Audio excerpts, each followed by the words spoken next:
नमस्कार। Between the lines with Niranjan में आपका स्वागत है। आज हम बात करेंगे कि जो ईरान के सुप्रीम लीडर, धार्मिक लीडर भी कहें, सारा का सारा उनके हाथ में ही था और इजराइल के हमले में, अमेरिका के हमले में मारे गए।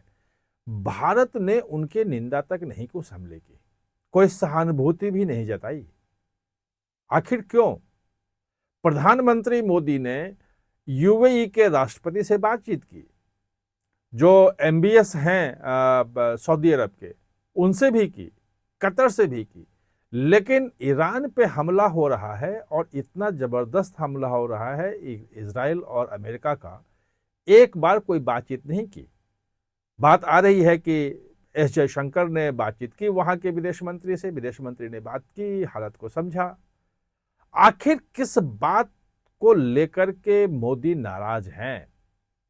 ऐसा खोमेनी ने क्या कर दिया जिससे भारत, या कहें कि मोदी, इतने नाराज हैं कि उनकी मौत पे एक संवेदना, जो शोक का संदेश देना होता है, संवेदना जतानी होती है, वो भी नहीं किया।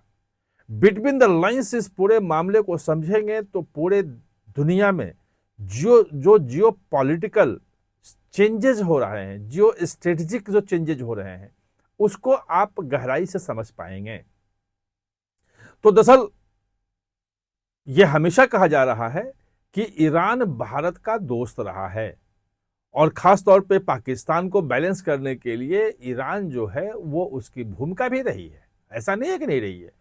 कई बार इस्लामिक नेशंस की जो बैठकें जो हुई हैं, उसमें पाकिस्तान भारत के खिलाफ प्रस्ताव लाया और उस प्रस्ताव को डाइल्यूट करने में, बैलेंस करने में ईरान की भूमिका रही है। इसे कोई इनकार नहीं कर सकता। लेकिन खोमेनी व्यक्तिगत रूप में, वो उनकी भूमिका उस ढंग से नहीं थी। वो भले एक क्या कह सकते हैं कि वस्तु स्थिति को देखते हुए, एक जो मौजूदा परिस्थिति है उसमें भारत का साथ चाहिए, क्योंकि भारत तेल खरीदता था, भारत से बासमती चावल जाता था, भारत से जो है सब्जियां जाती थी। एक एक संबंध जो है, व्यवहारिक संबंध जो है, वो भले रखें, लेकिन उनका रुख भारत और खास तौर पे कश्मीर के लिए ठीक नहीं था। क्या क्या बयान दिया था, उन चीजों को अगर आप समझेंगे तो आपको समझ में आएगा कि प्रधानमंत्री नरेंद्र मोदी कभी किसी को माफ नहीं करते हैं, वक्त का इंतजार करते हैं। और जब वक्त होता है तो वो दिखा देते हैं, जता देते हैं कि वो किस व्यक्ति से कितने नाराज हैं और कैसे नाराज हैं। तो दरअसल जब 1979 में वहाँ पे क्रांति हुई थी और इस्लामिक क्रांति कह सकते हैं, रेवोल्यूशन हुआ, और पहलवी की सरकार जो थी, राजा जो था, उसको भगा दिया, वहाँ पे इस्लामिक स्टेट बन गया। उस वक्त खोमेनी जो थे वो भारत की यात्रा पे 1981 में आए थे और कश्मीर भी गए थे। कश्मीर में शिया मुसलमान अच्छे खासे हैं और आप देख रहे हैं कि 2 दिन से खोमेनी की मौत के बाद वहाँ भी प्रदर्शन हो रहे हैं और वो वहाँ पे शोक जता रहे हैं, रोष जता रहे हैं। लखनऊ में हो रहे हैं, दिल्ली में, पूरे देश में हो रहा है। जो शिया हैं उनमें उबाल है, सब कुछ है। और मुस्लिमों में खास तौर पे, चूंकि भले वो शिया के नेता हों, लेकिन एक है, गुस्सा है अंदर से कि उनके जो सर्वोच्च धार्मिक नेता हैं उनकी हत्या कर दी, और इस ढंग से 86 साल की उम्र में कर दी। लेकिन भारत सरकार की तरफ से एक शब्द नहीं कहा गया, कुछ भी नहीं। सिर्फ चिंता जताई गई कि भाई आपसी बातचीत से मामले को सुलझा लें और ये लड़ाई जो है वो उचित नहीं है, बातचीत के टेबल पे आए और जो कुछ भी है उस पे एक सहमति बनाए और झगड़ा न करें।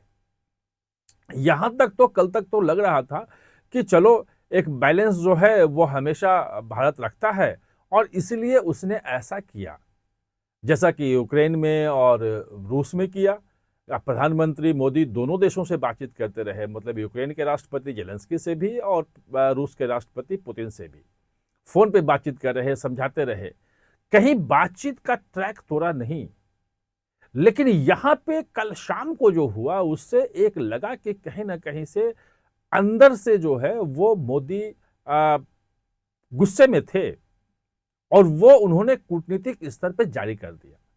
जब यूएई पे हमला किया ईरान ने और वहाँ के एयरपोर्ट पे हुआ, एयरपोर्ट बंद हुआ, कई जगहों पे हमला हुआ, बुर्ज खलीफा पे आपने देखा कि उनका ड्रोन जाके लगा। तो ये सब के बाद उन्होंने जो बातचीत की और उसके बाद जो सोशल मीडिया पे जो पोस्ट किया, जिसमें वहाँ के राष्ट्रपति को, यूएई को अपना परम मित्र बताया, तमाम सिचुएशन को एनालाइज किया, कहा कि हमने बातचीत की है और यूएई पे जो हमला हुआ है ईरान का, उसकी घोर निंदा की है और कहा है कि ये ठीक नहीं है। ये दिखाता है कि कैसे यूएई जो है वो भारत के ज़्यादा करीब है और ईरान जो कहा जा रहा था कि भारत के साथ मतलब उसके अच्छे संबंध हैं। कांग्रेस ने, प्रियंका गांधी ने कल ट्वीट किया, कांग्रेस का रुख है कि भारत जो है वो उस मामले में इजराइल का साथ नहीं दे। ईरान हमारा पुराना दोस्त है, चाबहार पोर्ट हमारा था, अफगानिस्तान पे एक्सेस है। लेकिन 1 फरवरी का अगर आप बजट देखेंगे तो आपको समझ आएगा कि चाबहार पोर्ट जो बड़े लंबे समय से कांग्रेस और बाकी वाजपेयी सरकार के समय में भी भारत ने एक मध्य एशिया में जाने के लिए एक नए रास्ते के रूप में चुना था कि वहाँ से पूरे मध्य एशिया और उसको नॉर्थ साउथ कॉरिडोर भी बोलते हैं, कि उसका एक अहम पार्ट था कि हम रूस तक वहाँ जाएंगे और भारतीय सामान चाबहार पोर्ट पे जाएगा, और वहाँ काफ़ी निवेश भी किया भारत ने। लेकिन इस बार जब 1 फरवरी को बजट आया तो पिछले साल 1 फरवरी के बजट में चाबहार पोर्ट के लिए 400 करोड़ रुपए का प्राविधान था। 400 करोड़ खर्च किया था भारत सरकार ने पिछले बार चाबहार पोर्ट को करने के लिए, और अभी तक लगभग 2,000-2,500 करोड़ के कह रहे हैं कि लगभग खर्च कर चुका है। ज़्यादा भी हो सकता है, पूरे आंकड़े मुझे बिल्कुल अभी ध्यान नहीं है। लेकिन इस बार के बजट में उसके लिए 0 का प्राविधान था, 0, 1 पैसे नहीं। अब लोग सवाल उठा रहे थे, मुझे भी लग रहा था कि अब अगर अफगानिस्तान जाना है भारत को और चाबहार पोर्ट नहीं रहेगा तो अफगानिस्तान में जो लोगों को मदद पहुंचानी है, जो गेहूं पहुंचाना है, बाकी चीजें करनी है, वो कैसे करेंगे?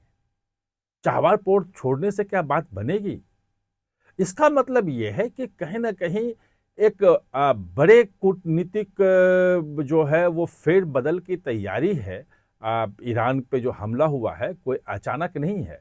सिर्फ न्यूक्लियर डील नहीं होना, समझौता नहीं होना और ईरान का झुकना नहीं है, बल्कि एक बड़े प्लानिंग का एक हिस्सा है। और जो खमनई ने जो 1994 में कह लें, खासतौर पे 2019 370 खत्म होने के बाद कश्मीर पे जो खमनई का रुख था, वो रुख जो है भारत सरकार के खिलाफ था। वो लगातार बोलते रहे कि कश्मीर की तुलना कभी म्यांमार से कर देते थे, कभी यमन में जो मुसलमानों के साथ होता था या अत्याचार उसके से करते थे, बाकी जगह से भी कि कश्मीर के मुसलमान लड़ रहे हैं और कश्मीर की आज़ादी के बारे में उस ढंग से नहीं, लेकिन हाँ, कश्मीर के मुसलमानों को उसका हक मिलना चाहिए, भारत को वहाँ पे जो जाति कर रहा है उसको रोकना चाहिए, जो वहाँ अच्छे लोग हैं उनका साथ देना चाहिए, तमाम तरह की चीज़ें वो बोलते रहे। यानी कि कश्मीर इशू जो है वो पाकिस्तान भले उसमें आतंकवाद फैला रहा हो, आतंकवाद के सहारे वहां पे लोगों को मार रहा हो, उसकी निंदा नहीं करते थे। लेकिन अगर भारतीय सुरक्षा बल अगर वहां पे कोई कार्रवाई करे, वहां पे आतंकी हमले के बाद भारत की तरफ से कार्रवाई हो, या 370 खत्म होने के बाद जो वहां पे सुरक्षा बल तैनात किए गए और वहां पे स्थिति को संभालने की कोशिश की, उसकी निंदा की उन्होंने।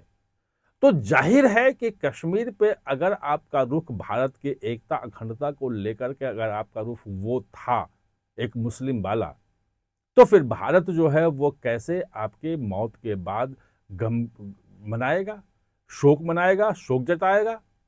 ये मोदी के, प्रधानमंत्री मोदी के कैरेक्टर का एक अहम हिस्सा है कि एक बार अगर जिससे वो नाराज हो गए, अगर लाइन में वो नहीं रहा, तो फिर उसको अपनी नजरों से गिरा देते हैं। उसको कहते हैं कि भाई उसको अपनी स्थिति पे छोड़ दो, जो भी होगा उसका होगा।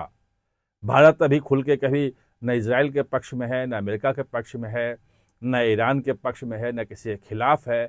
लेकिन हाँ, जिससे दोस्ती है, यूएई से दोस्ती है, सऊदी अरब से दोस्ती है, कतर से दोस्ती है, तो दोस्ती है तो है। अगर उन पर हमला हुआ है, भले कोई बहुत नुकसान नहीं हुआ है, तो फोन भी करेंगे, बातचीत भी करेंगे, हमले की निंदा भी करेंगे। ये एक नया भारत है जो अपनी जिसके खिलाफ अगर आपने एक मन बनाया है, कुछ बोला है, कुछ करते रहे हैं, तो समय आने पे आपको कभी माफ नहीं किया जाएगा। ये संदेश जो है मोदी ने दे दिया।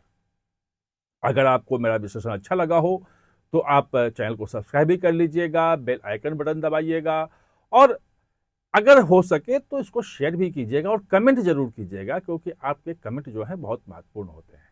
आप हमारे साथ जुड़े इसके लिए बहुत बहुत धन्यवाद।